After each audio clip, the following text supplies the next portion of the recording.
اللہ تبارک و تعالی نے حضرت جابر بن عبداللہ کے والد عبداللہ بن عمر احد میں شہید ہو گئے، کچھ 6 یا 10 مہینے تھی ان کی، قرضے چڑھ گئے، کاروبار میں نقصان ہو گیا۔ ضروری نہیں کہ کوئی آدمی دھوکے باز ہی ہو تو وہ مقروض ہوتا ہے، یہ ضروری نہیں۔ تلک الایام نداولھا بین الناس، اللہ لوگوں کے دن پھیرتا ہے، حالات تبدیل کرتا ہے۔ اب صحابی پہ کچھ شک کر سکتا ہے؟ لیکن حضرت جابر کہتے ہیں اتنا قرضہ چڑھ گیا کہ ایک ایک بال میرا قرضے میں ڈوب گیا۔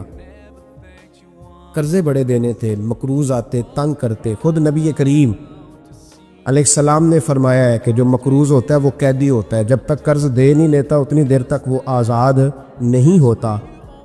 حضرت جابر ابن عبداللہ کہتے ہیں میرے باغ میں کھجوریں پکی تھی، یہ بخاری میں بھی ہے، کنز العمال میں بھی ہے، ابن کثیر میں بھی ہے، امام حلبی نے سیرت حلبیہ میں بھی لکھا ہے، 20 درجنوں کتابوں میں آپ کو روایت ملی۔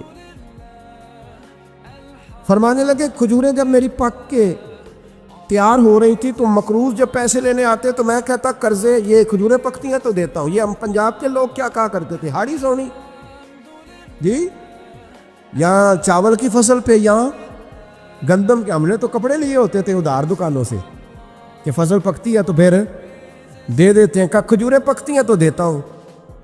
فرماتے پتہ مجھے بھی تھا کھجوریں زیادہ تھوڑی ہیں اور جن کے پیسے دینے ہیں وہ پیسے، فرماتے ہیں کھجوریں پک گئی، اتاری تو یہ تو 11 گنا بھی اور ہو تب بھی قرضہ نہیں اترتا۔